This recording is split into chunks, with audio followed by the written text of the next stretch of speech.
Hello दोस्तों, welcome to our channel law bucket. Law bucket में BSA के MCQ series को आगे बढ़ाते हुए आज हम लोग सेक्शन 32 के एमसीक्यूज़ देखेंगे। तो सेक्शन 32 का पहला क्वेश्चन ये है, question number 30। When the court has to form an opinion as to the law of any country which statements are relevant. Options हैं। पहला option a, any statement of such law contained in a book purporting to be printed or published under the authority of the government of such country. Option B, any statement of such law contained in a book in electronic or digital form purporting to be printed or published under the authority of the government of such country. Option C, any report of a ruling of the court of such country contained in a book purporting to be report of such ruling. Option D, all of the above. तो correct answer होगा option D, all of the above। तो आइए अब हम लोग इसका reason देख लेते हैं।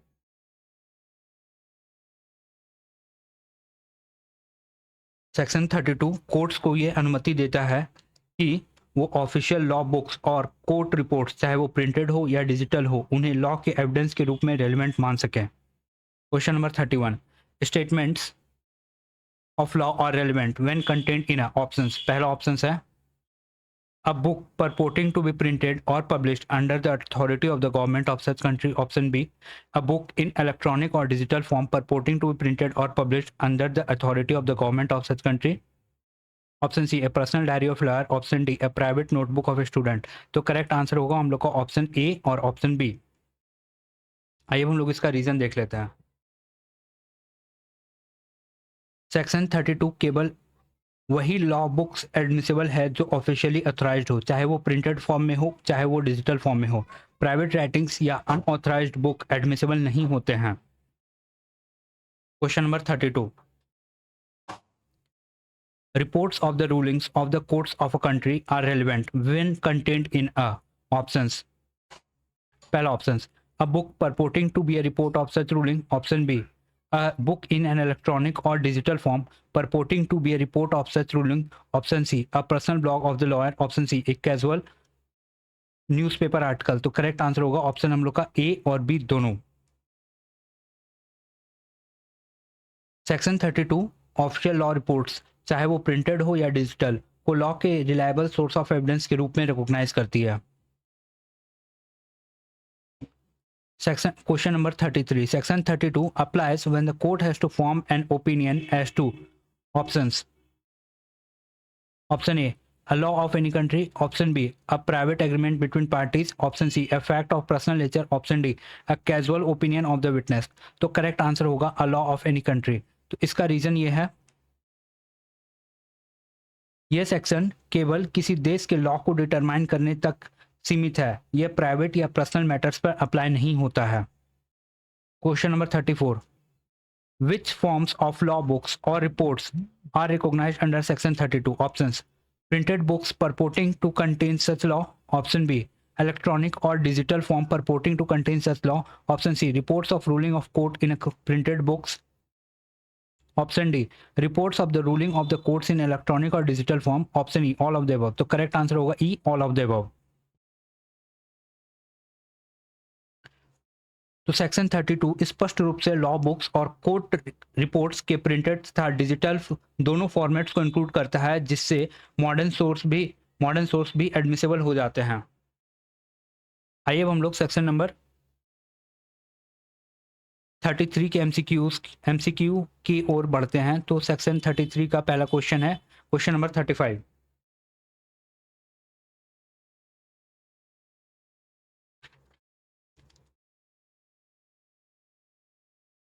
When any statement of which evidence is given forms part of the longer statement, evidence shall be given of.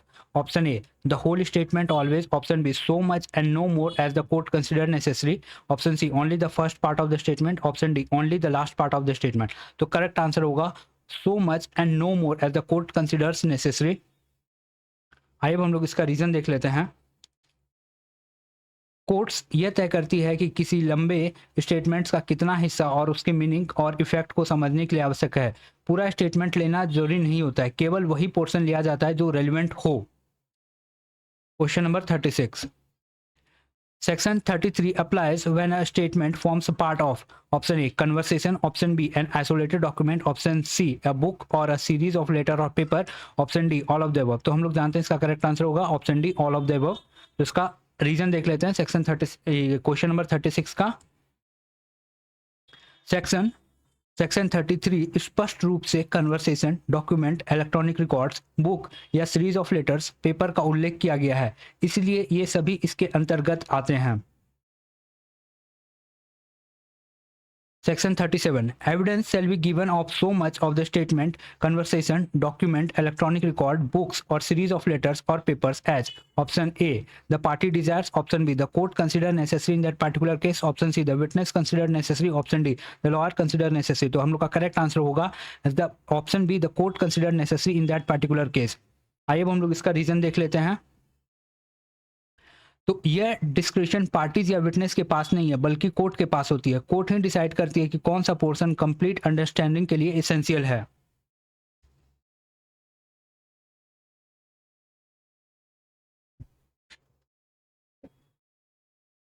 Question number 38 the purpose of restricting evidence to only necessary portions under section 33 is option A to save time of the court, option B to ensure full understanding of the nature and effect of the statement, option C to prevent parties from producing irrelevant material, option D both B and C। तो हम लोग का correct answer होगा both B and C means to ensure full understanding of the nature and effects of the statement, option B to prevent parties from producing irrelevant materials।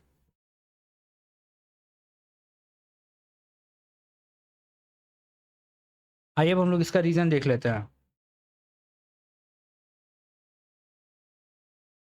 Section 33 का उद्देश्य irrelevant या excessive evidence से बचना है और यह सुनिश्चित करना है कि प्रॉपर अंडरस्टैंडिंग के लिए केवल आवश्यक पोर्शन ही एडमिट किए जाएं। Question number 39 section 33 requires evidence to be given of circumstances under which the statement was made, this is to ensure पहला option a proper context is understood, option b irrelevant facts are admitted, option c only oral evidence is produced, option d only documentary evidence is produced. तो हम लोग जानते हैं इसका correct answer होगा option a proper context is understood. तो आइए अब हम लोग इसका रीजन देख लेते हैं। यदि स्टेटमेंट के सर्कमस्टांसेस को ना जाना जाए तो उसके मीनिंग को गलत समझा जा सकता है, इसलिए कॉन्टेक्स्ट का होना आवश्यक है। Question number 40 if a statement is contained in a part of electronic record, evidence shall be given of option A the entire electronic record, option B only the part necessary for full understanding, option C only the metadata of the record, option D only the last entry of the record। तो correct answer होगा option b only the part necessary for full understanding. आइए अब हम लोग इसका reason देख लेते हैं। कोर्ट इलेक्ट्रॉनिक रिकॉर्ड का केवल रेलेवेंट पोर्शन मांगती है जो आवश्यक हो, पूरा फाइल या रिकॉर्ड प्रोड्यूस करना जरूरी नहीं होता है।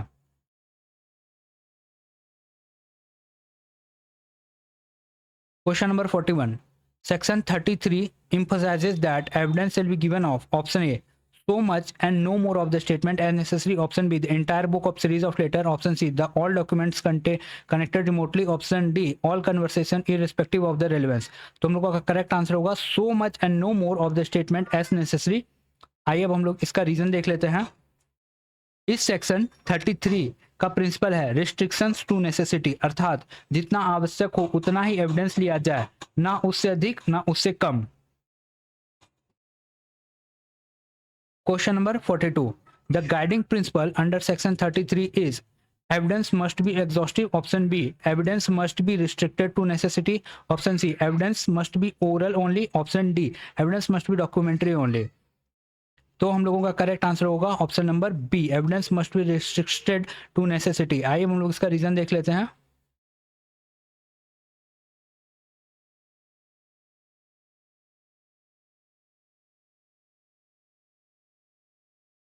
कोर्ट यह सुनिश्चित करती है कि केवल एसेंशियल पोर्शन ही एडमिट किया जाए ताकि कंफ्यूजन या इररिलेवेंस से बचा जा सके।